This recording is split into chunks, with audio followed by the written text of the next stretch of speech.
Waalaikumsalam warahmatullahi wabarakatuh. Warahmatullahi wabarakatuh. Saya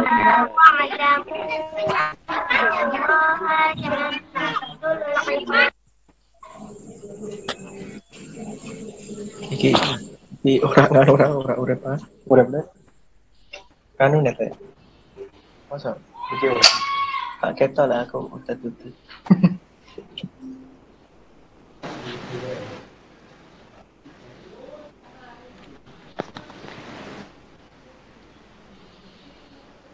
Assalamualaikum warahmatullahi wabarakatuh. Waalaikumsalam warahmatullahi wabarakatuh. wabarakatuh. Selamat malam teman-teman semua. Mungkin untuk teman-teman bisa biar ngajinya kelihatan lebih kayak real gitu, meskipun dilakukan secara online. Baik, saya mulai dulu ya. Assalamualaikum warahmatullahi wabarakatuh. Alhamdulillahirabbil alamin.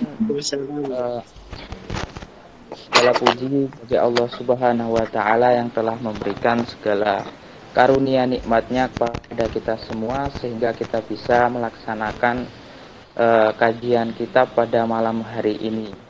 Sholawat serta salam semoga tetap tercurahkan kepada baginda kita Nabi Agung Nabi Muhammad sallallahu alaihi wasallam. Allahumma sholli ala sayyidina Muhammad. Semoga dengan sholawat tadi kita senantiasa diakui sebagai umatnya di yaumul kiamah nanti. Amin amin ya rabbal alamin. Ketiga kalinya kami dari HMJ Himpunan Mahasiswa Jurusan Ilmu Al-Quran dan Tafsir UIN Wali Songo Semarang sangat bersyukur dapat mengadakan kegiatan kajian kitab atau ngabar ya, ngaji bareng sahabat tafsir. Ini karena memang prodi kita juga adalah ilmu Al-Quran dan tafsir yang nantinya akan dibawakan oleh beliau Ustadz Agus Imam Haromen MAG dengan kitab Al-Qawaidul Asasiyah fi Ulumul Al-Quran karya Syekh Muhammad bin Alawi Al-Maliki. Semoga dengan kajian seperti ini dapat menambah wawasan pengetahuan kita semua dalam memahami Al-Quran dengan pemahaman yang tepat dan benar. Perlu diketahui bahwa ini adalah kajian rutinan mingguan. Jadi buat teman-teman setiap minggunya insya Allah akan selalu diadakan pengajian seperti ini gitu. Ya baik, nggak usah lama-lama ya. Mari sama-sama kita buka acara ngabar atau ngaji bareng sahabat tafsir pada malam hari ini dengan bacaan Ummul Kitab surat Fatihah. Semoga senantiasa diberkahi oleh Allah Ta'ala dan diberikan kelancaran sampai nanti. Al-Hadiniyah As-Solihah Al-Fatihah. A'udzubillahi minasyaitonir Alhamdulillahirabbil alamin arrahmanir rahim. Ya, bagi teman-teman yang ingin on kamera kami persilahkan ya. Monggo banget. Selanjutnya kepada Ustadz Agus Imam Haromen kami persilahkan. Ya. Terima kasih Mas Sultan. Ini nanti di share screen nggak?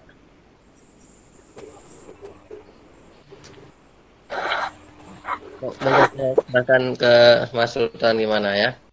Teman-teman sudah punya filenya ya? Video file sudah kami bagikan juga di WhatsApp grup Ustaz. Baik. Ya. Assalamualaikum warahmatullahi wabarakatuh. Waalaikumsalam warahmatullahi wabarakatuh. Alhamdulillahirabbil alamin.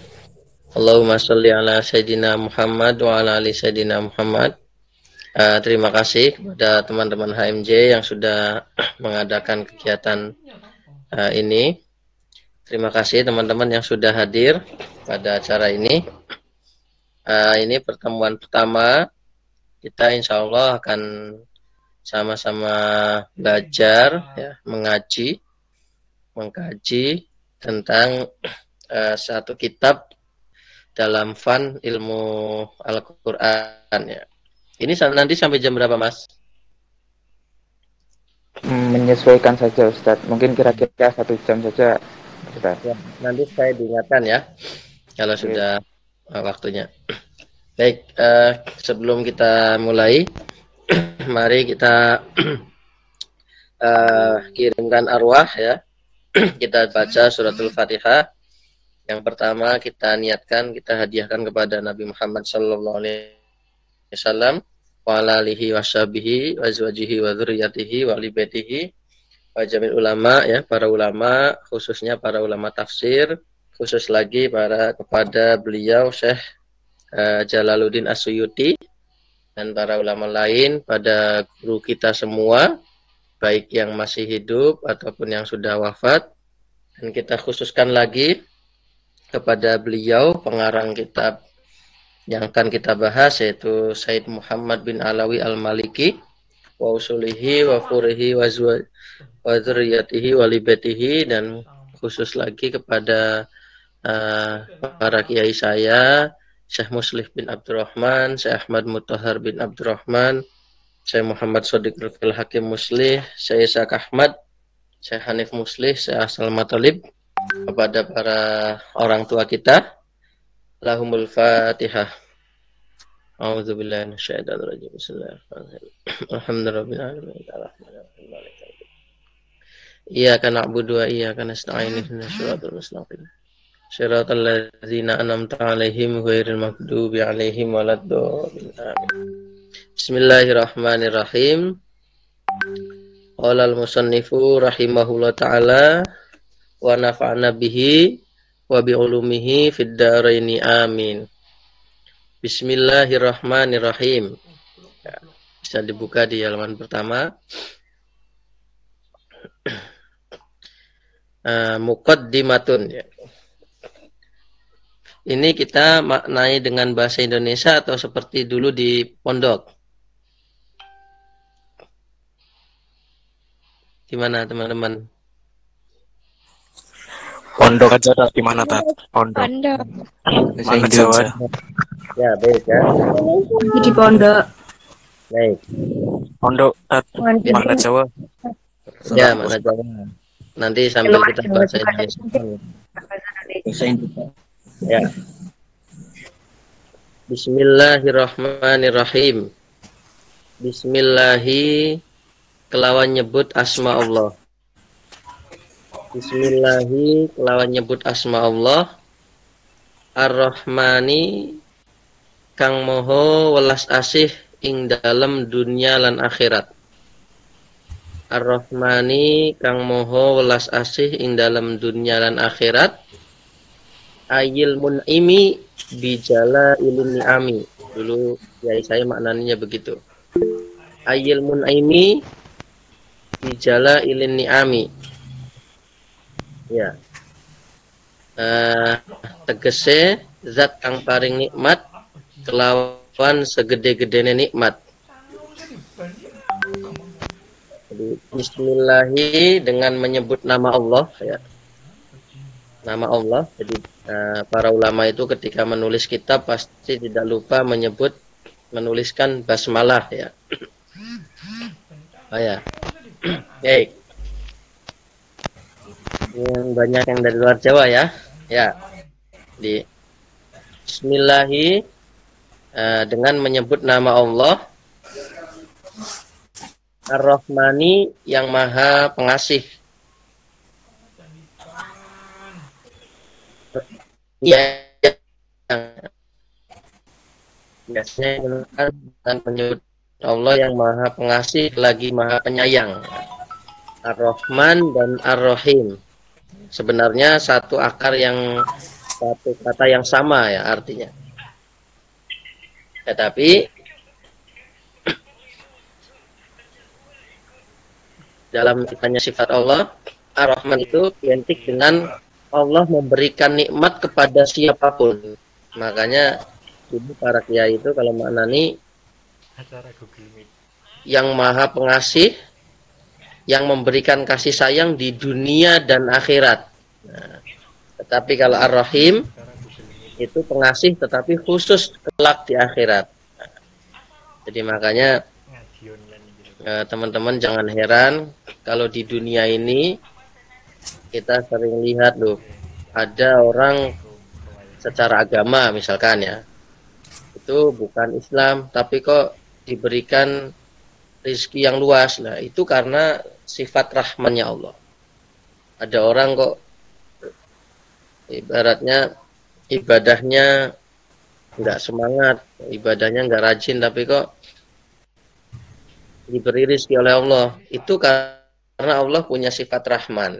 Makanya Allah menyayangi siapapun, tidak melihat apakah dia muslim ataupun tidak, apakah dia taat ataupun tidak. Semua Allah beri nikmat. Itulah sifat rahmannya Allah di dunia.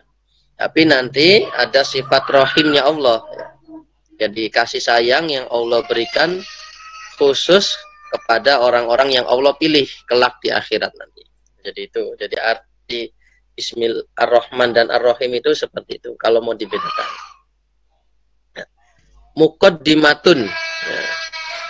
Nah, ini maaf nih anak saya nangis ya. Ya Bapak. Muqaddimatun.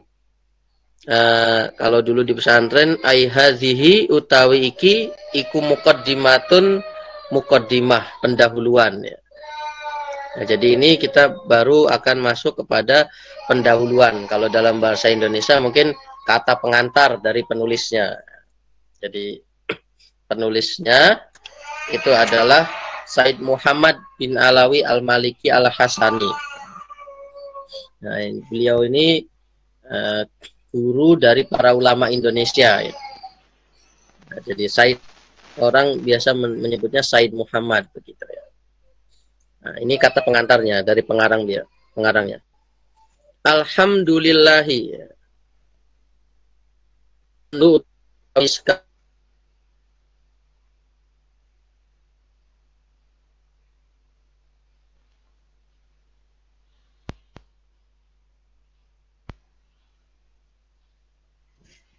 yang telah menunjuk bagi Allah, yang telah menunjukkan kita. Menunjukkan apa? Lihadza, kepada ini. Ininya itu apa? Jadi ini ayat ini ya. Jadi alhamdulillahilladzi hadana lihadza wa ma kunna linahtadiya laula an hadanallah. Itu ayat Al-Qur'an ya, di surat Al-A'raf ayat 43. Jadi kalau teman-teman biasa mengucapkan ini sebenarnya surat Al-A'raf ayat 43. Jadi segala puji Allah yang telah menunjukkan kita kepada ini. Nah, kalau kita lihat para mufasir menjelaskan ininya itu apa? Ininya itu yang dimaksud adalah iman dan amal soleh. Jadi kalau kita terjemahkan, segala puji bagi Allah yang telah menunjukkan kita keimanan dan telah memberikan kita kekuatan untuk beramal soleh. Jadi kita iman, kita beramal soleh itu karena petunjuk Allah, karena Allah yang menunjukkan. Wa ma kunna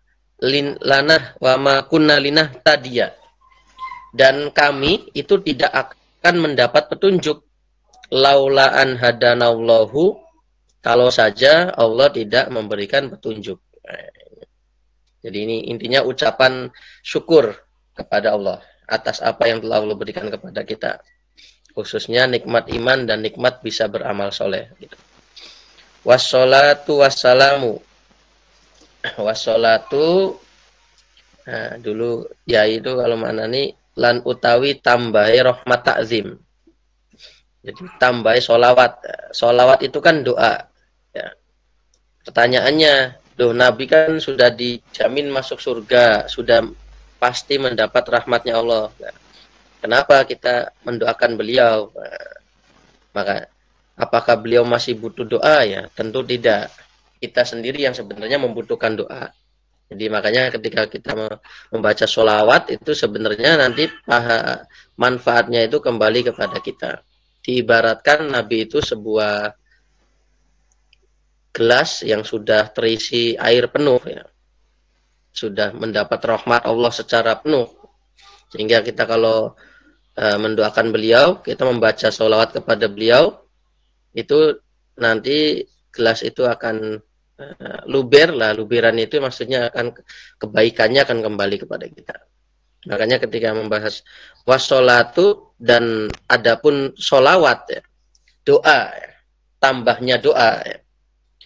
Wassalamu lan penghormatan ya, ala sayyidina Muhammadin, semoga tetap kepada pemimpin kita Nabi Muhammad sallallahu alaihi wasallam, wa ala alihi dan atas keluarganya, wa ashabihi dan para sahabatnya, al-a'immati yang menjadi para imam, al-hudati yang menunjukkan, wa tabi'in dan para pengikut, lahum maring ashabihi yang para tabi'in yang mengikuti para sahabat, bi ihsanin kelawan kebagusan, dengan bagus, dengan baik, ila yaumil hasyri sampai hari dikumpulkan ya, wan najatilan hari keselamatan.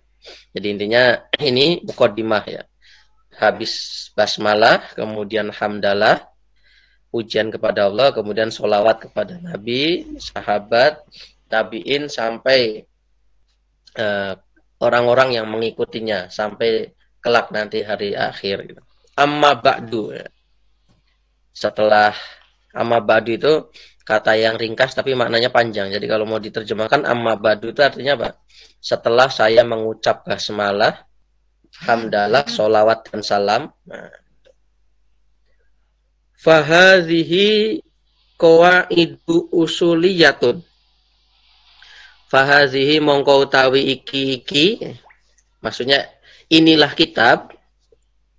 Kitab ini itu qawaidu, berisi tentang kaidah-kaidah atau aturan-aturan. Usuliyatun kang dasar, kang pokok. Kalau maknanya Jawanya begitu. Jadi maksudnya kitab ini itu isinya adalah peraturan-peraturan dasar, peraturan-peraturan inti. Yajibu yang wajib ala kulliman bagi setiap orang aroda ayatawassa'a fi qiraati kutubi ulumil Qur'ani ma'rifatuha. Jadi kitab ini itu berisi tentang kaidah dasar yang wajib diketahui oleh orang yang ingin memperluas pemahamannya, orang yang ingin luas dalam membaca kitab-kitab ulumul Quran. Nah, jadi kitab ulumul Quran itu sangat banyak. Ya. Maka kalau kita mau membaca yang sangat banyak itu perlu prinsip-prinsip dasarnya, perlu memahami pondasinya. Nah, ibaratnya beginilah, teman-teman mau mempelajari suatu ilmu, maka perlu masuk dulu pada bab pendahuluannya, pengantarnya. Lah ini ibaratnya beliau posisikan sebagai pengantar sebelum nanti orang-orang itu mau memahami, membaca kitab-kitab ulumul Quran. Li'annaha muqaddimatun, karena kitab ini itu adalah sebagai pengantar. La budda minha, yang wajib lil mubtadiina, bagi para pemula, min tulabil ilmi syarifi, dari para murid, orang-orang yang menuntut ilmu yang mulia, maksudnya Al-Quran.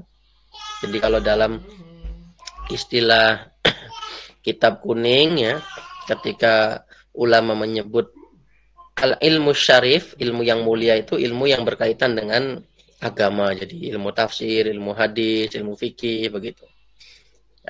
Jadi kata beliau, kitab ini itu nanti sebagai yang harus diketahui oleh para pemula. Waqad samainaha, dan kami, maksudnya Said Maliki, Said Muhammad ya, itu kami menamai kitab ini dengan nama Al-Qawaid Al-Asasiyah fi Ulumil Quran. Kaedah-kaedah dasar dalam ulumul Quran. Makanya namanya kitab ini itu Al-Qawaid Al-Asasiyah. kaidah-kaidah dasar. Makanya nanti isi kitab ini tidak akan banyak membahas perdebatan-perdebatan. Jadi ini intinya ini dasar, fondasi. Jadi yang inti-inti saja dulu. Sebagai apa? Untuk memudahkan kita. Jadi kalau itu ya. Nas'alullaha ta'ala ayyan fa'abiha. Semoga kami memohon kepada Allah, semoga Allah memberikan manfaat dengan kitab ini. Kama nafa'a bi asliha al-musamma bi zubdatil itqan. Seperti Allah telah memberikan manfaat dengan kitab asli dari kitab ini. Nah, ini jadi kita harus tahu nih ceritanya.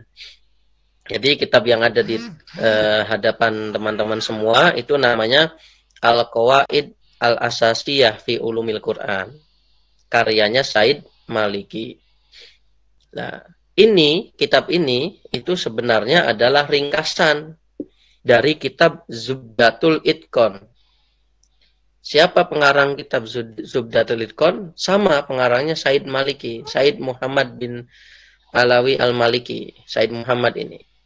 Lah, kitab Zubdatul Itqan itu adalah ringkasan dari apa? Dari Al-Itqan fi Ulumil Quran. Jadi urutannya gitu. Jadi kita tahu di dalam Ulumul Quran itu ada kitab namanya Al-Itqan, karyanya Imam Asyuti, Jalaluddin Asyuti. Itu ada 2 juz, sangat tebal. Nah, kitab yang 2 juz itu punya Imam Asyuti, diringkas oleh Said Muhammad dengan judul Zubdatul Itqan. Terus Said Muhammad meringkas lagi dari Zubdatul Itqan, jadi kitabnya sendiri itu agak tebal, tapi enggak setebal, mungkin setengahnya dari Al-Itqannya. Tidak ada malah setengahnya, mungkin 1/4 lah dari segi tebalnya. Itu diringkas lagi jadi Al-Qawaid Al-Asasiyah ini. Nah, jadi begitu ya. Bisa difahami nggak teman-teman? Bisa ya? Insyaallah, Ustaz. Bisa, Ustaz. Tanya gitu. Nah, cerita kitab ini seperti itu. Jadi ringkasan kedua. Jadi Al-Itqan diringkas jadi Zubdatul Itqan oleh Said Muhammad. Kemudian Said Muhammad meringkas lagi jadi kitab yang ada di depan teman-teman ini. Itu. Jadi inti ceritanya itu. Ringkasnya itu. Waqad qara'tu. Kalau dulu pesantren, waqad qara'tu lan teman-teman wis maca sapa ingsun. Jadi kata Said Muhammad, saya telah membaca kutub hadzal ilmi. Saya telah membaca kutub hadzal ilmi, kitab-kitab tentang ilmu Quran. Jadi beliau telah membaca kitab-kitab. Jadi tidak hanya satu yang dia baca, banyak. Ala jumlatin, kepada kelompok, suatu kelompok minal a'immati, dari para imam. Jadi maksudnya saya tuh sudah belajar kitab-kitab ulumul Quran kepada para ulama, begitu. Ini saya pernah kalau istilahnya kalau di pesantren, kalau yang ngaji Quran kan disimak ya, saya membaca kemudian gurunya menyimak. Nah, itu maksudnya seperti itu.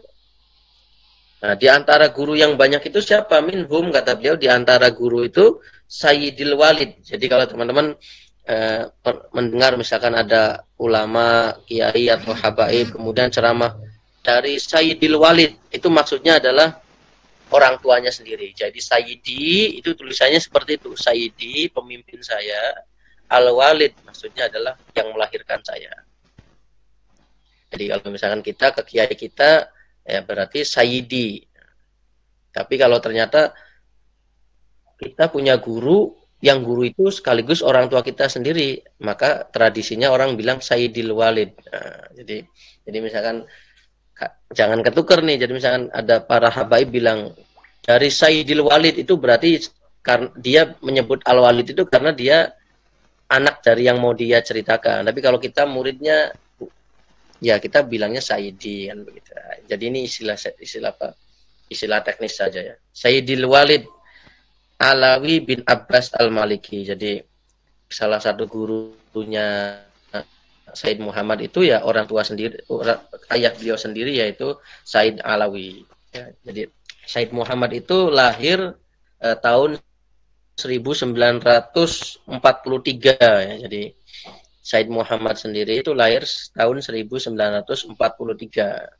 Terus wafat ya belum terlalu lama ya, 2004 beliau wafat itu. Nah, waktu itu saya ingat itu ketika masih saya di pesantren itu, kalau nggak salah waktu itu hari Jumat ya, kemudian diumumkan bahwa Said Muhammad wafat, terus akhirnya setelah Jumat sholat goib. Nah, saya ingatnya seperti itu. Nah, jadi salah satu guru beliau adalah ini ayahnya sendiri, Said Alawi bin Abbas Al-Maliki Al-Hasani rahimahullah. Semoga Allah merahmatinya. Wa arwihi, dan saya meriwayatkan kitab ini ya, anhum, dari para guru saya tadi, bi asani dihim, dengan sanad-sanad al-mufassolati yang terinci, fi kutubil asanidi, dalam kitab-kitab sanad. Jadi tradisinya ulama-ulama kita itu mereka punya sanad ya, mereka punya sanad. Jadi misalkan saya ngaji kitab ini sama siapa dulu, jangan sama kiai saya. Kiai saya dulu ngajinya dari siapa? Dari langsung Said Muhammadnya, karena sempat di Mekah. Nah, begitu. Jadi ada urutannya. Jadi di sini di paragraf kedua ini Said Muhammad pengen cerita sanad beliau. Nah, wa nadhkuruhuna, dan saya menyebutkan di sini sanada ashhuri kutubi hadzal fanni, sanad dari kitab yang paling terkenal tentang ilmu ini, maksudnya ilmu Quran. Apa itu kitabnya? Wa huwa al-Itqan, yakni al-Itqan. Jadi di depan kan dijelaskan bahwa saya membaca banyak kitab ulumul Quran. Nah, saya mau menyebutkan di sini sanad saya dalam mempelajari kitab Al-Itqan. Nah, begitu. Nah, apa itu sanadnya? Yang pertama, bisanadi Sayyidil Walid Said Alawi, faqad qara'tu alaihi kitab Al-Itqan. Jadi, saya belajar kepada ayah saya kitab Al-Itqan. Lil Hafidz Jalaluddin Abdurrahman bin Abi Bakar As-Suyuti. Nah, terus wal walid, ayah saya, qara'ahu ala abihi Said Abbas bin Abdul Aziz Al-Maliki Al-Hasani. Ayah saya belajar lagi dengan ayah dia, berarti maksudnya kakeknya Said Muhammad. Terus kakeknya Said Muhammad wahwa qara'ahu ala syaikhihi, ayahnya atau kakeknya Said Muhammad itu belajar lagi kepada gurunya. Siapa itu? Syekh Muhammad Abid Mufti Al-Malikiyah. Jadi Syekh Muhammad Abid ya, yang berkedudukan sebagai mufti mazhab Maliki di Makkah Al-Mukarramah, di Mekah waktu itu. Wasayyid Abi Bakar Syato. Nah, jadi ini kalau yang di pesantren pasti enggak sudah kenal nih, sudah sering menyebut nama Said Abu Bakar Syato. Abu Bakar Syato ini pengarang kitab I'anatul Thalibin. I'anatul Thalibin itu syarah dari Fathul Mu'in. Nah, ini gurunya, jadi kakeknya belajarnya kepada tadi Syekh Abid dan Syekh Said Abi Bakar Syato Al-Maki an Syekhihima. Dari dua itu, keduanya belajar kepada Said Ahmad bin Zaini Dahlan, Mufti Al-Baladil Haram, Mufti negara haram waktu itu, Mekah Madinah, gitu ya. Syekh Ahmad bin Zaini Dahlan belajar lagi kepada gurunya Syekh Utsman bin Hasan Ad-Dimyati. Syekh Utsman bin Hasan Ad-Dimyati ke gurunya lagi Syekh Abdullah bin Hijazi Asyarqawi. Terus ke gurunya itu Anis Syamsi Muhammad bin Salim Al-Hafni, dari gurunya lagi Syekh Muhammad bin Muhammad Al-Badiri, dari gurunya lagi Syekh Abidiyah Ali bin Ali Asyibromalisi, ya. Dari Asyibromalisi dari gurunya lagi Syekh Ali Al-Halabi dari gurunya lagi Syekh Ali Azyadi dari gurunya lagi Syekh atau Sayyid Yusuf Al-Armayuni dari gurunya lagi siapa? Al-Hafidz Jalaluddin As-Suyuti. Jadi coba dilihat itu. Jadi Said Muhammad itu dalam kaitannya belajar al-itqan ada sanadnya. Nah, jadi makanya ini penting nih kita punya sanad keilmuan itu penting. Jadi kata seorang tabi'in bahwa al-isnad nisfuddin. Jadi sanad itu separuh dari agama. Laulal isnad, kalau tidak ada sanad, laqala man syaa masyaa. Pasti semua orang, setiap orang akan bebas mengucapkan apa yang dia inginkan. Makanya dulu para kiai kita, para ulama itu punya tradisi yang sangat kuat ya. Kamu ngomong begini kata siapa? Oh, kata guru saya dari siapa? Dari gurunya lagi. Semua nyambung sanad seperti itu. Nah, kita dulu di pesantren juga seperti itu. Dalam kaitannya mengaji Al-Quran, kita punya sanad. Dari kiai ini terus nanti ke sana. Dalam kaitannya ngaji Sahih Bukhari, kita punya sanad terus. Ini. Dalam kaitannya amalan, misalkan amalan Dalailul Khairat, kita punya sanad. Saya dari Syekh Ahmad Mutahhar dari Syekh Musli dari gurunya lagi terus sampai ke pengarang kitab Dalailul Khairatnya itu. Nah ini, jadi ini ceritanya itu mukadimahnya. Ya, kita lanjut di bab pertama ini. Muqaddimatun fi ulumil Quran. Pendahuluan di dalam ulumul Quran. Apa yang dimaksud pendahuluan? Allatihiyah mustalahut tafsiri. Jadi terminologi tafsir. Jadi ini bab pertama sebagai pendahuluan dari ulumul Quran, yaitu membahas tentang apa itu tafsir, definisi tafsir. Iklam, ketahuilah. Annahu, ya kalau di pesantren, annahu sak temene kelakuan ikula buddha wajib. Kena ora. Tidak boleh tidak, itu kan berarti kan harus ya. La buddha wajib. Jadi ketahuilah bahwa wajib. Apa yang wajib? Min ma'rifati mustalahi tafsir, mengetahui pengertian dari tafsir. Qabla qiraati tafsir, sebelum membaca tafsir itu sendiri. Jadi sebelum kita membaca tafsir, ya kita harus tahu dulu apa itu tafsir. Apa itu artinya tafsir? Supaya apa? Liyakunal insanu, supaya manusia itu tahu supaya manusia itu ada ala basiratin, ingatase penglihatan, pengetahuan, tamatin yang sempurna minhu. Jadi supaya orang-orang atau kita itu tahu secara tepat, secara sempurna apa yang dimaksud tafsir itu. Nah, kemudian kita tahu faya'rifu al-maki wal madani, sehingga nanti kita akan bisa tahu mana yang ayat makiyah madaniyah, wan nasikh wal mansukh, mana ayat yang nasikh dan mansukh, asbabin nuzul wa asbaban nuzuli dan asbabun nuzul.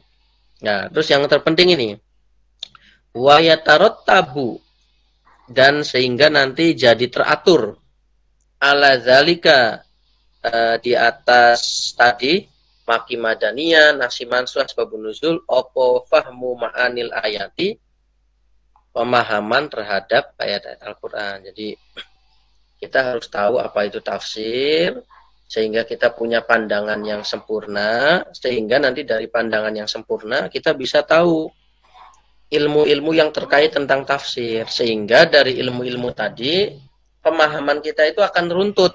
Nah, pemahamannya akan terstruktur dengan baik, tidak loncat-loncat.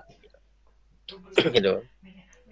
Waman khodo, waman dan siapa orang, khodo yang menyelami. Jadi kalau aslinya di kamus itu khodo itu artinya menyelam, berenang. Maksudnya di sini yang mendalami. Siapa yang mendalami at-tafsiro ing tafsir qabla ma'rifati mustalahihi, sebelum mengetahui pengertian dari tafsir, kana fi hairatin, maka orang itu akan dalam kebingungan. Wa qalla nasyatuhu, lan semangatnya akan sedikit. Ya iyalah pasti kita belum tahu pengertiannya tapi sudah memperdebatkan masalah-masalah yang jelimet, masalah-masalah yang rumit ya pasti nanti semangatnya akan sedikit. Wal tabasat alaihil maqasidu, dan nanti tujuannya itu akan buyar, akan samar. Nah, maka istilahnya begini, teman-teman mau pergi ke suatu kota, tetapi nama kotanya aja teman-teman masih sering lupa. Nah, itu nanti kalau di jalan ya susah nanti. Apalagi kalau misalkan di jalan mau nanya, apa ya tadi nama kotanya? Lihat lagi di HP.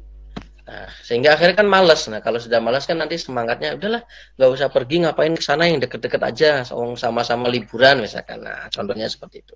Jadi ibaratnya nanti semangatnya akan berkurang dan tujuannya itu tekadnya itu tidak akan bulat. Jadi mudah buyar gitu. Nah, lalu apa yang dimaksud dengan tafsir? Nah, di bawahnya dijelaskan ilmu tafsiri. Tafsir, yang dimaksud tafsir huwa secara bahasa itu ma'khuzun min qaulihim, diambil dari ucapan fasartu syai'a. Fasartu syai'a iza bayantahu. Jadi fasartu syai'a. Jadi kalau saya ngomong fasartu syai'a, itu maksudnya maksud dari fasaro itu adalah bayana. Bayana itu artinya apa? Jelas. Wasumiya al-ilmu al-madhkur tafsiron. Dan ilmu ini kenapa disebut dengan tafsir? Li'annahu rono sakmen tafsir iku yubayyinu jelasake apa tafsir Al-Qur'an ing Al-Qur'an. Jadi disebut tafsir itu karena tafsir itu berarti menjelaskan Al-Qur'an, menjelaskan makna Al-Qur'an, wa yuwaddihuhu, dan maksudnya menegaskan atau menjelaskan Al-Qur'an. Jadi nah ini pengertian tafsirnya sangat jelas, sangat ringkas ya. Jadi yang dimaksud tafsir itu ya menjelaskan makna Al-Qur'an, mengungkap makna Al-Qur'an. Nah, jadi mengungkap makna Al-Qur'an, menjelaskan makna Al-Qur'an. Jadi ketika ada orang mengatakan, oh ini kitab tafsir, oh berarti di dalamnya itu berisi tentang penjelasan makna Al-Qur'an. Wahadduhu, dan batasan ilmu tafsir. Apa batasan ilmu tafsir? Batasan itu adalah ilmun, suatu ilmu yubhasu, yang dibahas fihi, di dalam ilmu, opo an ahwalil Qur'anil karimi, berbagai seluk-beluk Al-Qur'an. Jadi batasan ilmu tafsir itu apa? Pokoknya ilmu yang membahas tentang segala sesuatu tentang Al-Qur'an, itu masuk dalam kategori tafsir, ilmu tafsir. Min jihati nuzulihi, dari segi turunnya, kamakiyata au madaniyata, seperti mana surat yang makiyah, mana yang surat madaniyah, wa nahwihi, dan semacamnya. Kasanadihi wa adaihi, seperti sanadnya. Jadi ini penafsiran ini riwayatnya dari siapa, dari mana, itu termasuk juga ilmu tafsir. Wa alfazihi, dan lafad-lafadnya. Oh ini aulia itu maknanya apa, Ar-Rahman Malik Yaumiddin itu maknanya apa, begitu. Wa ma'anihi, dan makna-makna Al-Qur'an. Al-muta'alliqati bil ahkami, yang berhubungan dengan ahkam, hukum-hukum, wa ghairi dzalik, dan lain sebagainya. Jadi cakupannya, jadi tadi kan disebutkan bahwa tafsir itu ilmu yang menjelaskan tentang mengungkap makna ayat Al-Qur'an, yang menjelaskan Al-Qur'an. Nah, cakupannya hadduhu, ya, batasan-batasannya apa ya? Segala sesuatu tentang Al-Qur'an. Ya, baik itu tentang turunnya, tentang makna kosakatanya, sampai makna yang berkaitan dengan hukum-hukum syariat. Wa maudu'uhu, objeknya. Jadi ini kita sedang membahas tentang ilmu itu ya. Namanya apa, batasannya apa, kemudian objeknya apa. Objeknya ilmu tafsir itu apa? Ya kalamullah, kalamullahi azza wa jalla. Kalamullah, ucapannya Allah, firman Allah, azza maha luhur sapa Allah, wa jalla maha agung sapa Allah. Jadi objeknya ilmu tafsir adalah Al-Qur'an. Minal haysiyati, dari berbagai aspek al-madhkurati yang disebut tadi. Jadi berbagai aspek tentang Al-Qur'an. Jadi makanya ilmu tafsir itu sangat luas, ya, sangat luas. Wa faidatuhu, dan faedahnya apa nih? Faedah kita belajar tafsir itu apa? At-tawassulu, yaitu sampai, faedahnya sampai ila fahmi ma'anil Qur'ani, kepada memahami makna-makna ayat Al-Qur'an. Jadi faedahnya, manfaatnya, urgensinya, istilahnya begitu ya. Urgensinya itu yang pertama, kita bisa memahami makna ayat Al-Qur'an. Setelah memahami apa? Wal amalu bima fihi ba'dal fahmi.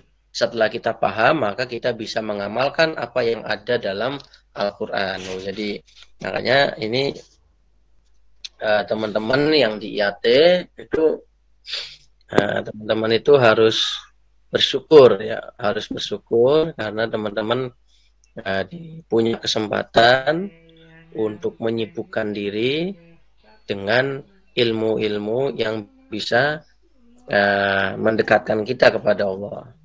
Mendekatkan kepada Allah itu tidak hanya berarti kemudian besok masuk surga, tidak hanya itu. Sebelum ke sana, mendekatkan diri kepada Allah dengan ilmu-ilmunya itu, kita bisa menjadi orang yang ikut berperan aktif dalam kebaikan di dunia. Kita bisa menasehati itu ya, karena kalau kita sudah paham ilmunya, kita bisa menunjukkan mana yang benar, mana yang keliru, itu kalau kita punya ilmunya. Kita bisa bisa menunjukkan kepada orang ini loh yang benar. Nah, itu juga karena ilmunya. Nah, salah satu ilmu itu ya ada di jurusan teman-teman itu IAT. Bagaimana mana ayat yang bisa difahami dengan begini, mana ayat yang harus difahami melihat kondisinya, begitu.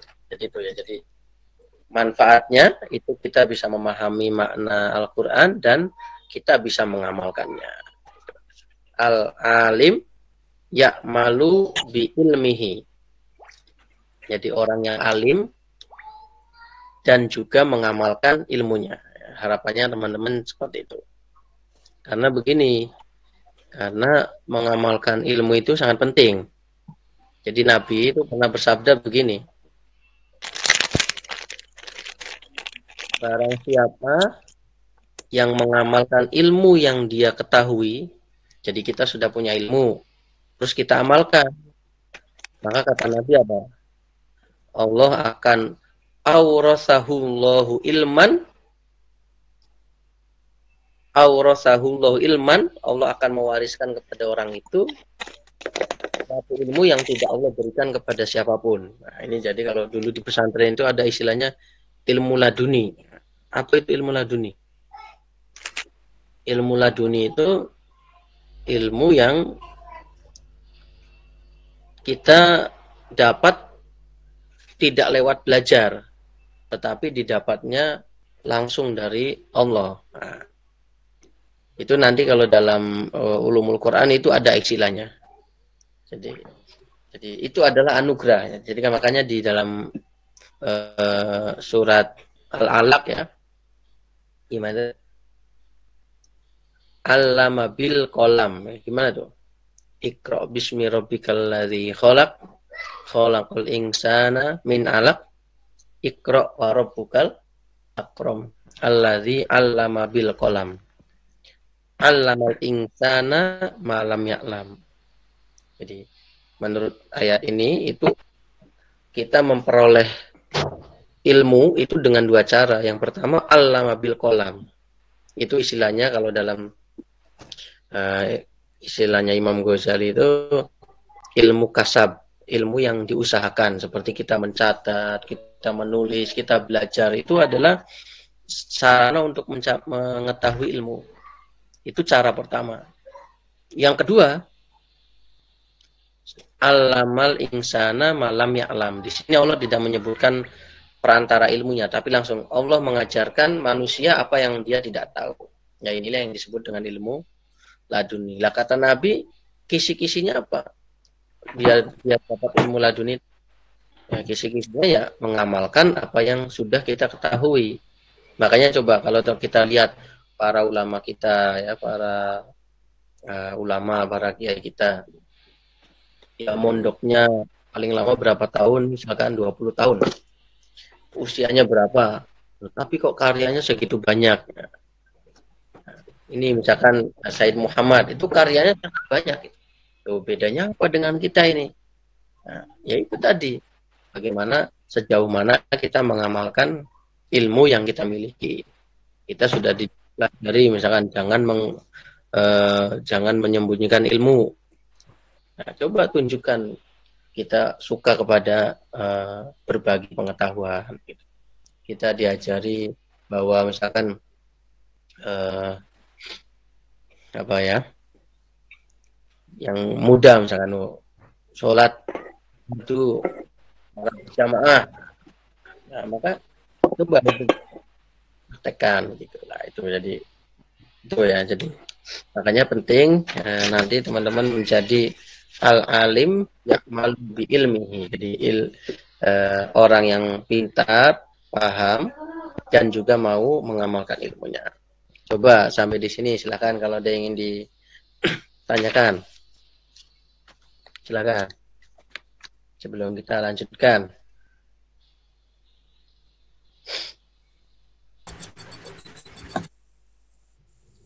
Tidak ada? Kita lanjut dulu. Lanjut dulu ya. Baik.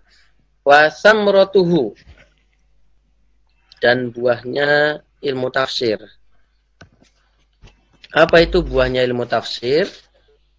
At-tamassuku, tamasuk, al-imsak, at-tamassuk, berpegangan, ya, menahan, maksudnya kan, maksudnya di situ berpegangan bil urwatil wuthqa, dengan apa namanya, istilahnya tali yang kuat, tambang yang kuat, ikatan yang kuat. Apa yang maksud di sini ya?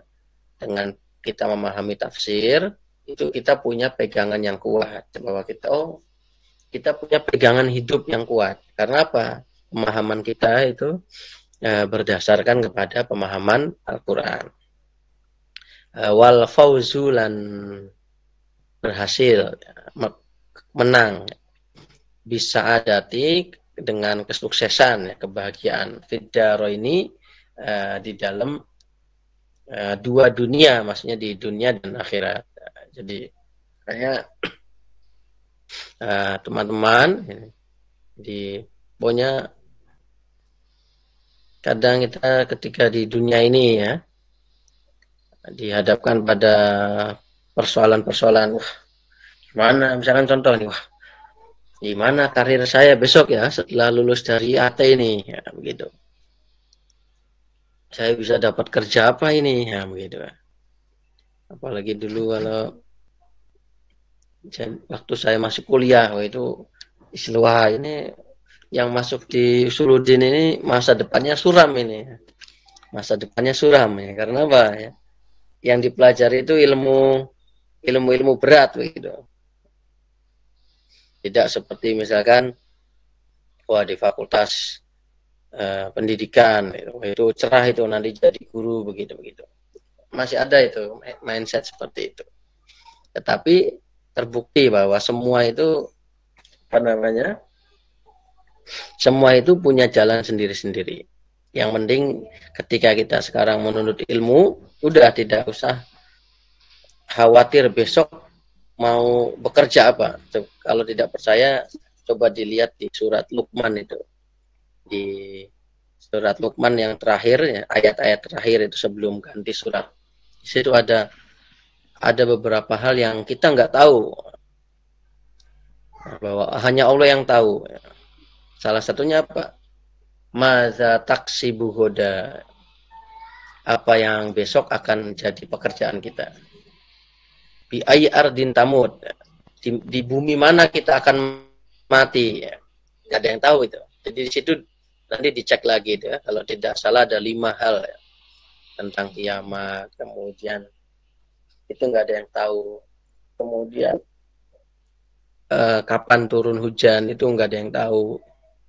Termasuk di situ maza taksibu ghoda, apa yang besok akan kamu kerjakan. Maksudnya di situ kalau konteks sekarang ya, kerjanya besok apa, itu nggak ada yang tahu. Makanya yang penting sekarang giat belajar ya. Giat belajar, semua kemampuan diasah. Pak, saya senangnya ini Pak, selain belajar saya punya hobi olahraga, itu juga diasah. Semua diasah kemampuan yang, Pak saya suaranya bagus Pak, saya pengen penyanyi ibaratnya nasyid atau apa begitu. Ya itu diasah semua.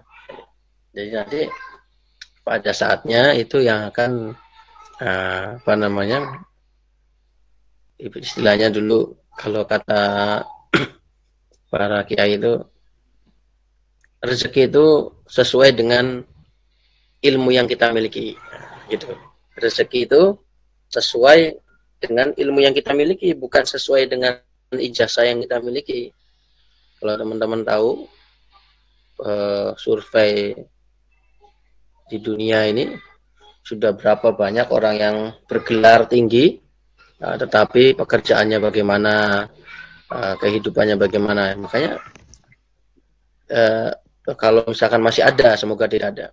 Kalau misalkan masih ada, wah saya nanti yang penting punya ijazah, lulus, bekerja, itu tolong itu jangan seperti itu. Jadi fokus kepada apa yang kita bisa.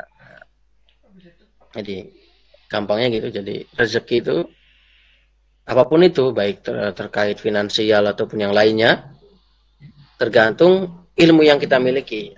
Saya analogikan begini. Contoh, ada seorang yang punya ilmu menambal ban. Kemudian akhirnya dia buka bengkel, di situ tertulis terima tambal ban. Terus ada lagi orang, dia punya keahlian tambal ban, tapi ternyata dia tidak hanya ahli dalam tambal ban, dia juga bisa membuat ibarat modifikasi ya, kendaraan bermotor begitu.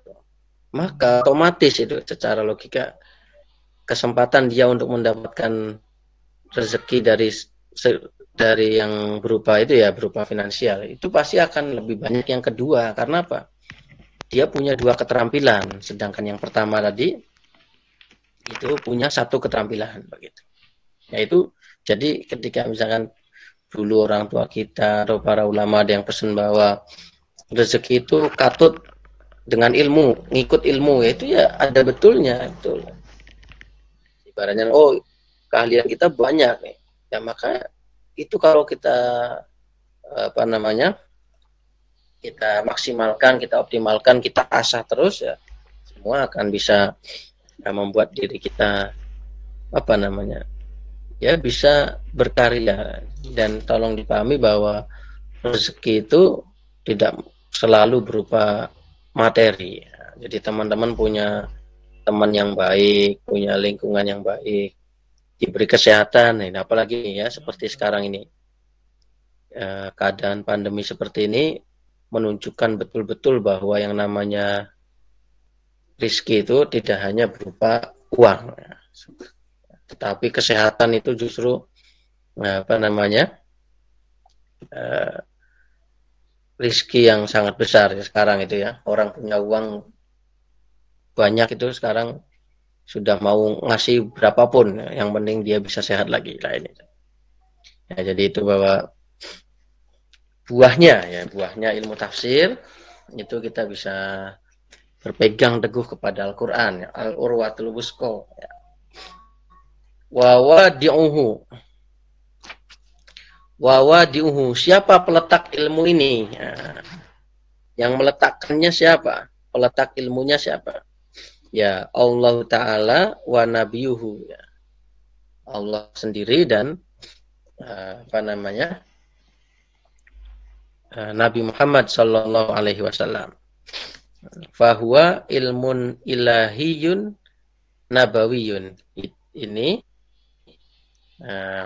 ilmu tafsir itu masuk dalam kategori ilmu ketuhanan dan ilmu kenabian. Jadi istilahnya nanti kalau dalam ilmu tafsir itu ada yang sumbernya dari Al-Quran sendiri, ada yang sumbernya dari hadis Nabi, sampai kemudian nanti ada sahabat, tabi'in, nanti sampai para ulama. Loh, Allah apa menafsirkan? Allah itu menafsirkan. Misalnya apa? Yang paling mudah ya. Jadi teman-teman kalau membaca Quran akan banyak menemukan seperti ini. Misalkan di surat Al-Baqarah ya. Alif lam mim dzalikal kitabul la raiba fih. Jadi bahwa hudal lil muttaqin, bahwa Al-Qur'an itu akan menjadi petunjuk, hudan. Bagi siapa? Lil muttaqin, bagi orang-orang yang bertakwa. Nah, siapa orang yang bertakwa? Dilanjutkan di ayat selanjutnya itu. Alladzina yu'minu. Gimana ayatnya itu? Coba saya bantu. Kali-kali saya mau menanya ke teman-teman nih. Alladzina yu'minuna bil ghaibi wa yuqimunas sholata wa mimma razaqnahum yunfiqun. Terus? Yu'minuna biman zila min qablik wa billahi. Nah, berarti itu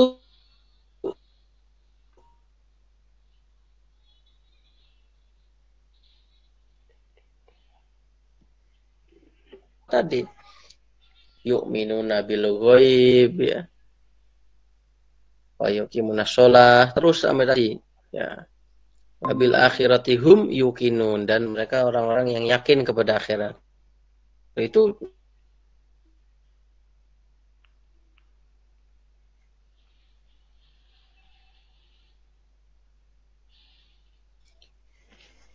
nah, jadi itu banyak, misalkan itu salah satu contohnya. Allah apa Al-Quran bil Quran. Jadi jawabannya ada di Al-Quran itu sendiri. Nah, apa namanya? Ketika kita menafsirkan itu, kita harus sudah terbiasa dengan Al-Quran sehingga kita tahu ini ayat ini letaknya di mana. Oh, ini ayatnya agak ada yang sama nih dengan ayat yang lain. Nah, Nabi menafsirkan, oh iya Nabi menafsirkan. Nah, saya yakin teman-teman sudah apa namanya membahas itu. Bagaimana salah satu contoh penafsiran Nabi. Nanti kita akan bahas nanti kalau sudah ada di tempatnya nanti. Wastimdaduhu. Wastimdaduhu. Istilah apa? Istilahnya sumbernya. Sumbernya. Alat bantunya apa? Alat bantunya apa? Maksudnya alat bantu untuk memahami Al-Quran itu apa? Sumbernya apa? Minal Qur'ani nafsi. Ya, ayat Al-Quran itu sendiri. Wasunnati lan sunnah. Wa asali bil arabi, dan berbagai bentuk bahasa Arab. Jadi maksudnya di sini adalah kaidah-kaidah bahasa Arab. Nah, jadi kalau di sini disebutkan bahwa Al-Quran itu tafsir itu sumbernya dari Al-Quran, kemudian dari hadis dan dari kaidah-kaidah bahasa Arab. Nah, ini belum masuk kepada di sini ilmu-ilmu yang baru. Jadi misalkan kayak ilmu pengetahuan dan yang lain sebagainya belum masuk. Karena apa ya? Ini mencoba menghadirkan yang simple. Kitab ini menghadirkan yang simple supaya apa? Supaya jadi fondasi. Jadi makanya kalau istilah orang membangun rumah kan yang penting fondasinya kuat dulu. Misalkan saya mau membuat rumah dengan nanti konstruksi rencananya lantai 3, maka ketika membuat pondasi, istilahnya cakar ayam ya, istilah bangunan itu, pondasinya ya harus besi yang bisa kuat untuk 3 lantai begitu. Entah nanti kapan dibangun 3 lantainya itu urusan nanti. Nah, yang penting pondasinya sudah kuat sehingga dibangun tambah terus akan kuat. Nah, lain halnya misalkan pondasinya tidak kuat tetapi pengennya nambah terus, nah itu ya nanti tidak akan kuat lama, akan rusak. Nah, ini sama. Jadi yang penting sekarang poin-poin pentingnya teman-teman pahami. Wa masailuhu. Nah, pembahasannya apa? Permasalahan-permasalahan atau pembahasan-pembahasannya. Yang dibahas apa? Ma yustafadu, sesuatu yang diambil dari Al-Quran, minhu, dari Al-Quran, min ahkamin, dari berbagai hukum, wa aqoida. Nah, ini aqoid, mafail, fawailu. Jadi makanya jernya tidak kasroh karena ini apa istilahnya, sigotnya apa nih? Sigot muntahal jumu ya. Jernya tidak kasroh tetapi fathah, dan berbagai akidah teologi. Jadi yang diambil dari Al-Quran, pembahasan Al-Quran itu bisa dari hukum-hukumnya, kemudian tentang akidah, ayat-ayat akidah, wa amsalin, dan ayat-ayat amsal, ya, perumpamaan, wa mawa'idho, dan nasihat-nasihat, jamaknya mau'idho, ya. Mau'idho, ya. Wa nisbatuhu, nisbat itu apa ya? Pengelompokannya, wa nisbatuhu. Jadi kalau dikelompokkan ini masuk ilmu apa ya? Ilmu apa namanya? Ilmu sosial kah? Ilmu apa istilahnya ya? Lawannya ilmu sosial biasa apa? Sains ya. Ilmu apa istilahnya tuh? Yang ilmu pasti ya, nah seperti fisika, kimia, matematika, itu apa namanya? Ilmu apa itu istilahnya? Nah, maka ini masuk ilmu mana nih? Ilmu tafsir ini. Annahu minal ulumid diniyah. Annahu minal ulumi ad-diniyati. Ini termasuk dalam kategori ilmu agama. Nah, masuk kategori ilmu agama. Ya. Maksudnya ilmu agama itu ya ilmu yang berkaitan langsung dengan agama. Ilmu matematika itu kan secara lahiriah bukan ilmu agama, tetapi itu dibutuhkan ilmu matematika dalam kaitannya ilmu agama. Misalkan menghitung bagaimana tuh ilmu astronomi Islam atau ilmu falak ya. Itu kan harus tahu itu rumus-rumus seperti itu, matematika. Yang ringan misalkan membagi waris, itu harus tahu bagaimana membagi, mengalihkan. Nah, jadi maksudnya ilmu diniyah di situ, ilmu di sini adalah ilmu yang secara langsung itu berkaitan dengan agama. Jadi ilmu hadis, ya kan, ilmu fikih begitu. Tapi bukan berarti kemudian ilmu-ilmu umum itu tidak berkaitan dengan agama, tidak. Ya. Tetap ada kaitannya, tetapi tidak secara langsung. Nah, makanya begini. Ini yang sering sering salah kaprah ya. Sering salah kaprah begini. Banyak orang itu menyalahkan Imam Ghazali. Banyak orang menyalahkan Imam Ghazali. Tapi kesimpulan orang ini salah. Karena apa? Dia membacanya tidak selesai. Jadi ini keliru nih. Jadi banyak orang menyalahkan Imam Ghazali karena apa? Di dalam kitab Ihya, beliau membagi ilmu menjadi 2. Ada ilmu agama, ada ilmu umum. Sehingga akhirnya kata orang ini yang salah paham ini mengatakan bahwa makanya umat Islam mundur ini gara-gara Imam Ghazali, ilmunya dibagi menjadi dua, ada ilmu agama, ada ilmu umum. Ya, pendapat itu keliru. Ya, pendapat itu sangat keliru. Karena apa? Orang itu tidak tahu ceritanya atau tidak tahu konteksnya. Kenapa Imam Ghazali membagi? Jadi di situ Imam Ghazali pengen cerita bahwa ilmu itu ada yang langsung berkaitan dengan agama, ada yang tidak secara langsung. Ada yang tadi saya jelaskan itu. Contoh fikih, ya, itu kan berkaitan langsung dengan agama, tentang sholat, zakat, haji, korban, ya. Tetapi ada ilmu yang tidak secara langsung, seperti ilmu astronomi, begitu. Nah, matematika, begitu. Ilmu sejarah itu tidak secara langsung, tetapi itu berkaitan. Nah, jadi ya itu kadang makanya kita perlu berhati-hati ketika menilai suatu pendapat. Karena apa? Bisa jadi kita belum selesai membacanya. Karena kan begini, orang itu ketika menjelaskan itu kan beda-beda. Ada yang langsung dijelaskan semua di awal.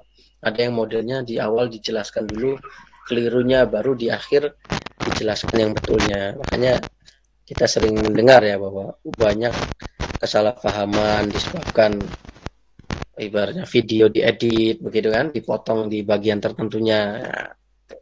Ya itu sama yang berlaku tadi. Jadi orang bahkan banyak para akademisi yang menuduh sebab mundurnya umat Islam itu karena Imam Ghazali membagi ilmu menjadi dua. Padahal konteksnya Imam Ghazali membagi itu bukan berarti kemudian makanya yang pelajari agama aja, bukan itu, tapi beliau di situ pengen cerita gitu bahwa ilmu itu macam-macamnya seperti tadi. Jadi ada yang langsung berkaitan dengan ibadah keseharian kita, ada yang langsung berkaitan dengan usuluddin,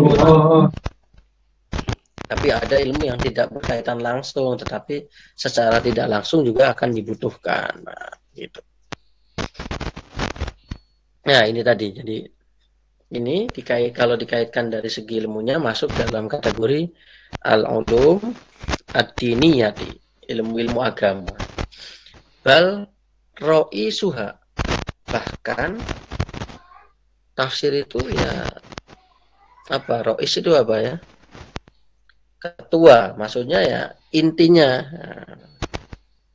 Intinya dari ilmu agama. Kenapa kok intinya dari ilmu agama? Likauniha krono sak temene ilmu tafsir iku ma'khuzatun dialap minal kitabi saking Al-Qur'an. Karena kenapa ilmu tafsir dikatakan ya ilmu yang paling tinggi? Ya karena ilmu tafsir itu sumbernya dari Al-Qur'an. Wa mutawaqqifatun fil i'tidadi ba'da subuti alaihi, dan apa ya?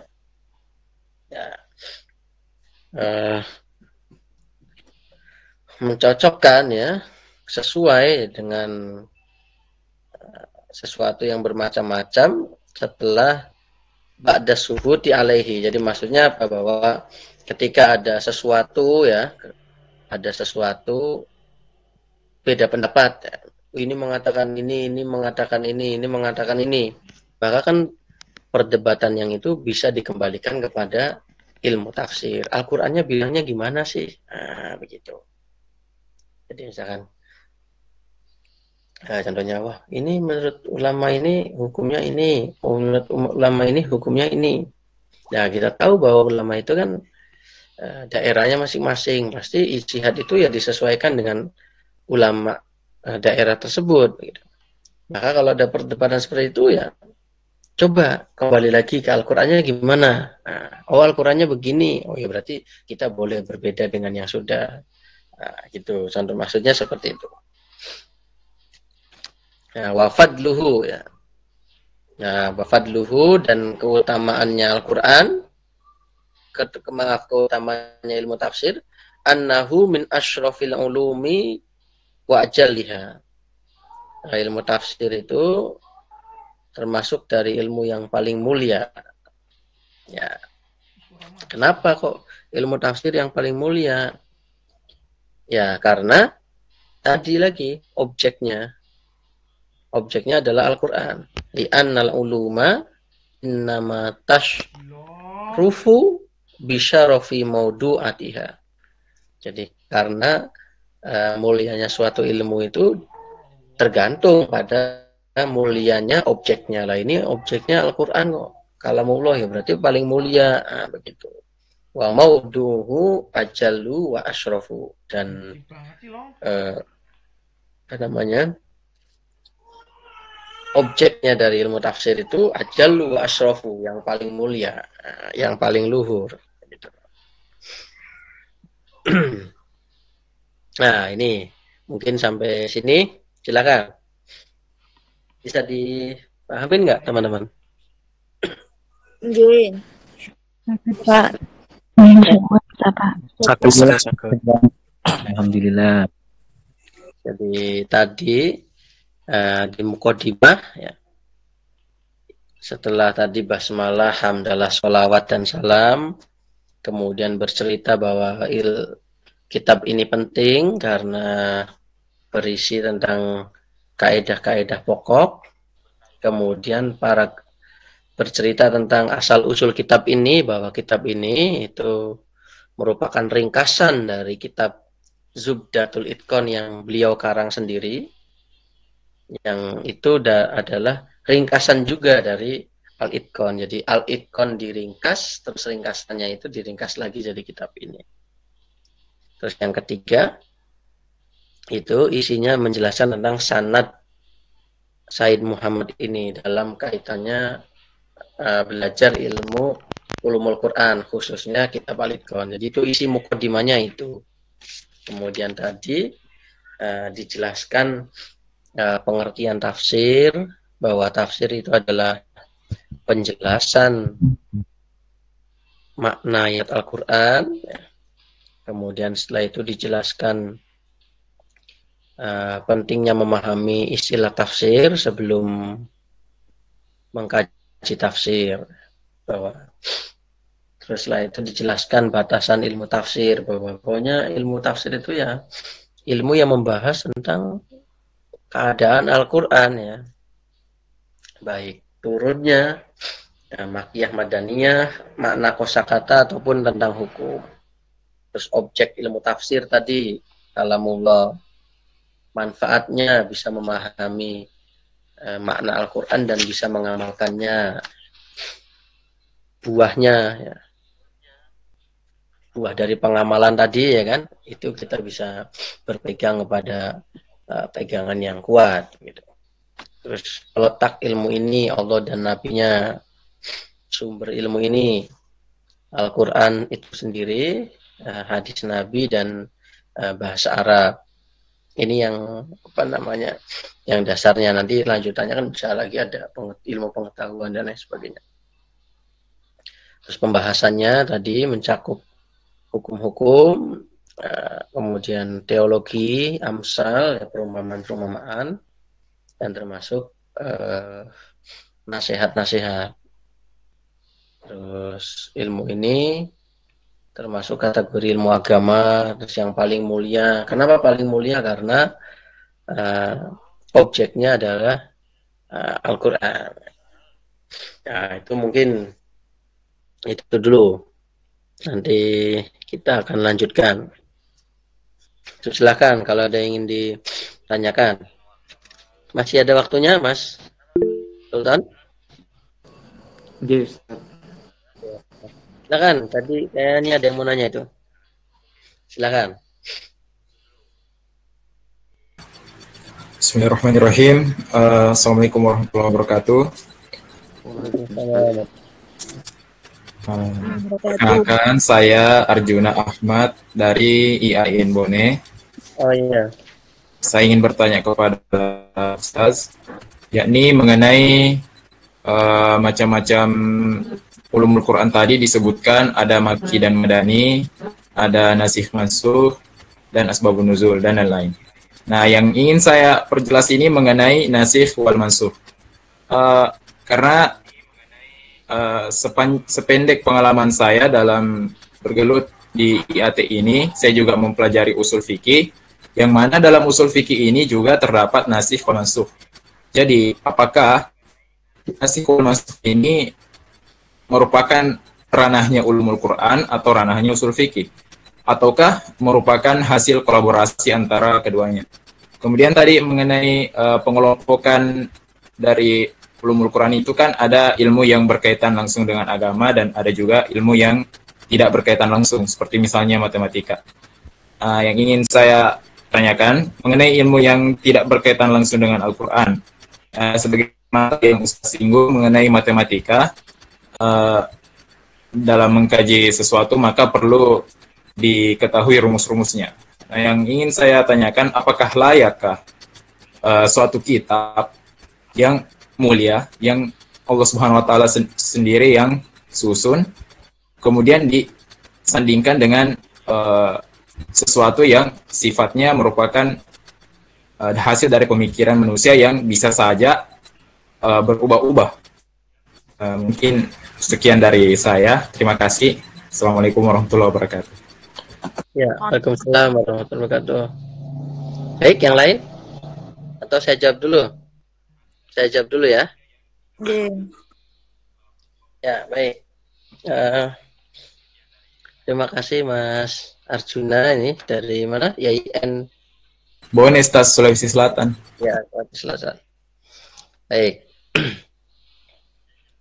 Ya, jadi memang ada kemiripan ya pembahasan di dalam ulumul Quran dengan usul fikih ya. Ada miripnya. Tidak hanya nasikh mansuh. Banyak yang lain misalkan amkhos, mutlak muqayyad begitu. Ya kan? Kemudian ada apa lagi? Nah, mujmal mubayyan ya. Nah, makanya ulumul Quran itu kalau menurut Musa'id bin At-Tayyar ya, objek ulumul Quran. Jadi kan tadi sebenarnya masuknya nanti di ulumul Quran ya, seperti Makkiyah, Madaniyah begitu kan. Nasikh mansuh itu ulumul Quran. Ya. Objek ulumul Quran itu macam-macam. Yang pertama, ada ulumul Quran yang itu berkaitan dengan aspek kesejarahan. Maka nanti itu masuk di situ. Ya, jadi begini maksudnya. Jadi kalau kita lihat di kitab-kitab ulama klasik, contohnya ini saja misalkan. Teman-teman nanti misalkan lihat di daftar isinya, itu kan pokoknya langsung dijelaskan saja apa adanya. Muqaddimah fi ulumil Quran dan Maki Madani, Al-Hadori, Was-Safari, terus semua dijelaskan. Dari yang semua itu, kalau pengen diklasifikasikan ya, itu nanti paling tidak ada 4 ya. Paling tidak ada 4. Jadi ulumul Quran itu kata Musa'id atau Yar itu ada 4. Yang pertama, ulumul Quran yang berkaitan dengan kesejarahan dari Al-Quran itu. Maka di sini nanti masuk nuzulul Quran, kemudian masuk jam'ul Quran ya, kodifikasi Al-Quran, begitu masuk di sini. Yang kedua ada ulumul Quran yang itu berkaitan dengan kaedah kebahasaan. Ulumul Quran yang berkaitan dengan kaedah kebahasaan. Apa di situ? Ada istirakul makna walafzi, ada mutlak wujuh wa nadzair ya. Makna katanya satu tapi maknanya banyak. Contohnya apa? Kata satu maknanya banyak. Doroba, Ustaz. Nah, doroba, ada yang memukul. Tetapi di ayat Qausar itu gimana tuh? Idza darabtum fil ardi falaisa 'alaikum junahun an taksuru minas shalah. Masa memukul bumi ya, begitu. Itu kan maka. Contoh lagi kuru wal mutallaqatu yatarabasna bi anfusihinna salasata kuru. Kuru itu ada yang memahami haid, ada yang memahami suci. Itu satu kata tapi maknanya banyak. Tapi ada kebalikannya, maknanya satu, tapi katanya banyak. Meskipun nanti penekanannya beda-beda ya. Contoh baik ya. Baik itu kan ada khairun, ada ma'ruf, ada hasanun, ada solihun, ada birun. Itu kan merujuk kepada baik semua, meskipun nanti penekanannya beda-beda. Nah, itu namanya ulumul Quran yang berkaitan dengan kaidah bahasa. Nah, yang ketiga yang tadi Mas tanyakan, Mas masuk itu nanti ada ulumul Quran yang berkaitan dengan kaidah fikih. Nah, ini. Jadi misalkan dikatakan berkaitan, ya berkaitan. Pembahasannya bagaimana? Ya, pembahasannya tentu nanti lebih luas di usul fikih. Karena apa? Kalau kita membahas ulumul Quran itu kan fokusnya nasih mansukhnya Al-Quran saja. Jadi terkait penghapusan atau penggantian hukum di dalam Al-Quran. Kalau di usul fikih kan nanti ada nasih mansuh Quran, ada nasih mansuh hadis. Jadi, tapi berkaitan itu nanti ada nasih mansuh, mujmal mubayyan, itu nanti berkaitan. Dan nanti yang keempat, ulumul Quran yang berkaitan dengan ayat Al-Quran itu sendiri. Misalkan ayat, kalau teman-teman sudah bahas di ulumul Quran 1 mungkin ya, ada Al-Amsal fil Quran, Al-Jadal fil Quran, terus apa lagi? Al-Qasas fil Quran, tidak. Apalagi Makiyah Madaniyah, kemudian apa lagi? Fawatihus Suwar, lah itu masuk dalam klasifikasi keempat, ulumul Quran yang berkaitan dengan teks-teks Al-Qurannya. Muhkam mutasyabih, ya, itu. Nah, jadi itu Mas. Jadi memang berkaitan karena memang dalam ulum memahami tafsir itu perlu kaidah lah. Salah satu kaidahnya itu tadi ada kaidah kebahasaan, ada kaidah yang di dalam usul fikih, khususnya ini untuk ayat-ayat yang ahkam itu ya. Itu. Baik, kemudian yang kedua tadi ya. Jadi Al-Quran itu kalamullah ya, dari maha, ibaratnya yang maha tinggi lah. Kalau dalam kaitannya manusia yang nggak mungkin salah kan begitu kan. Kalau Al-Quran kan begitu ya, Al-Qurannya loh ya. Nah, Al-Qurannya tidak mungkin salah, tetapi terkadang disandingkan kepada pengetahuan manusia yang kadang salah. Ini biasanya dikaitkannya dengan ilmu tafsir ilmi ini ya. Jadi misalkan contoh begini, teori penciptaan bumi ya. Atau teori misalkan teori manusia pertama. Nah, kita dulu kenal ya teorinya siapa itu, bahwa evolusi, bahwa manusia itu awalnya bukan manusia tapi kera, kemudian mengalami evolusi. Itu kan teori manusia. Ya, bagaimana menyandingkan itu? Nah, makanya dalam ilmu tafsir itu ada apa namanya ya?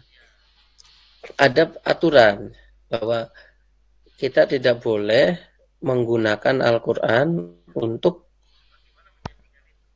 melegitimasi pendapat kita. Saya contohkan begini. Misalkan begini. Kan kita sering misalkan, ada penemuan ilmiah seperti ini. Oh, itu sudah ada di Al-Quran. Ini ayatnya.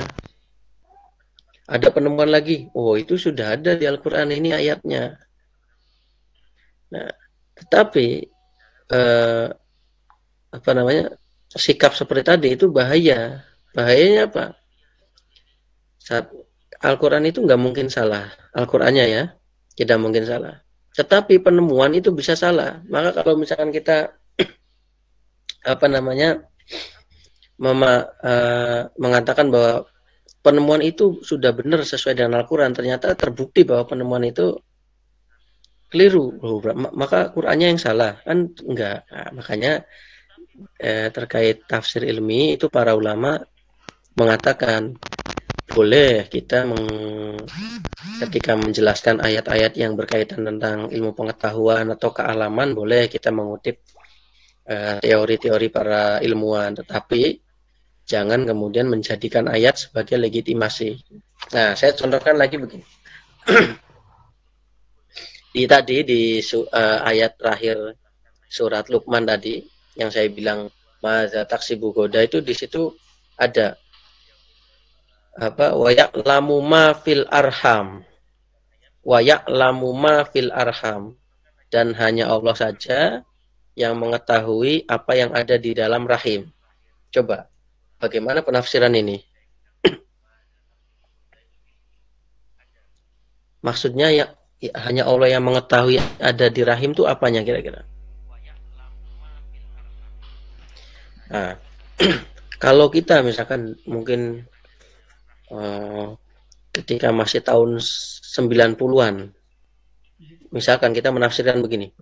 Oh, maksudnya wa ya'lamu ma fil arham itu hanya Allah yang mengetahui jenis kelamin bayi. Nah, coba sekarang 2021 ini. Dokter itu bayi 6 bulan sudah tahu jenis kelaminnya. Nah, berarti tafsirannya salah.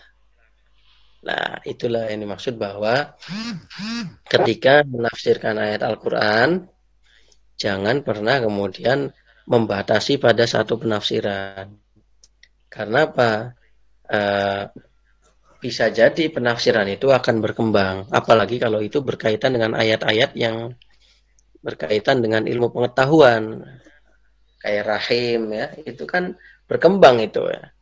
Kita manusia punya, para perempuan itu punya rahim. Pasti kajiannya akan berkembang tentang itu. Gunung misalkan. Laut itu akan berkembang sehingga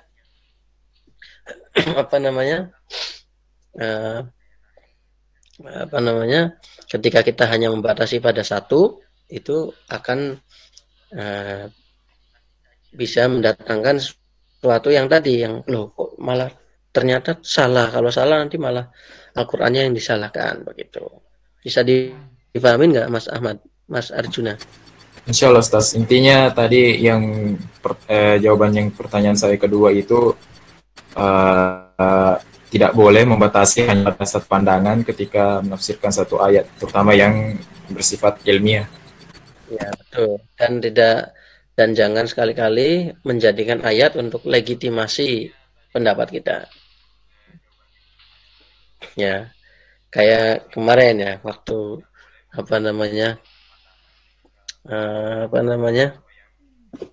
kita ya kadang orang berpolitik di Indonesia dia bahwa oh ini calon yang dipilih oleh Allah ini, calon yang dipilih oleh Allah membawa agama kan? Nah, pertanyaannya loh, kok calon yang dipilih Allah kok kalah? Ayo, masa Allah nggak memenangin yang dipilih? Oh, itu loh.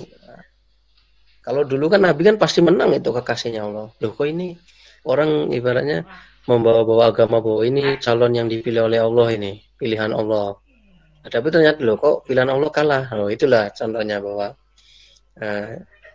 jadi jangan mudah membawa-bawa agama atau ayat Quran untuk menguatkan atau menjadi melegitimasi pemikiran kita. Silakan yang lain. Mungkin dicukupkan saja Ustaz. Sudah jam 9 malam. Baik.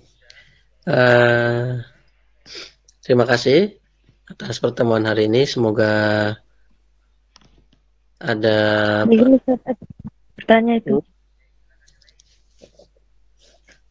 Mbak.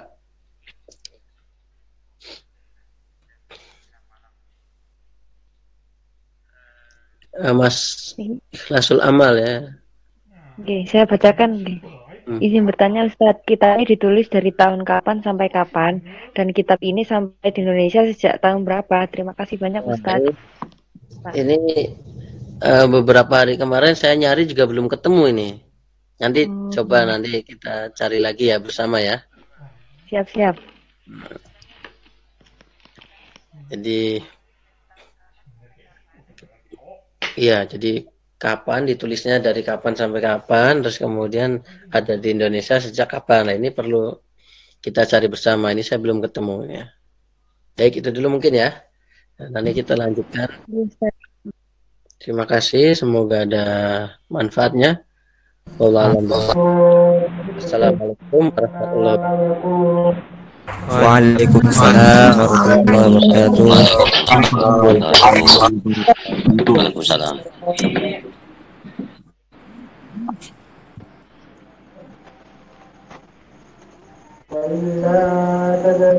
Terima kasih teman-teman yang telah partisipasi pada malam hari ini.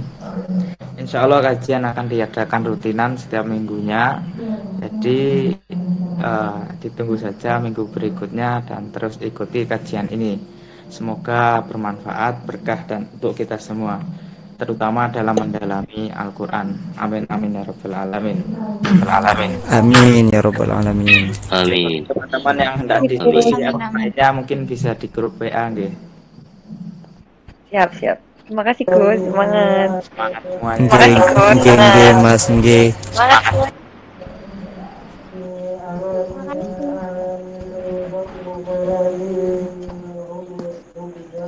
Selalu untuk HMJAD.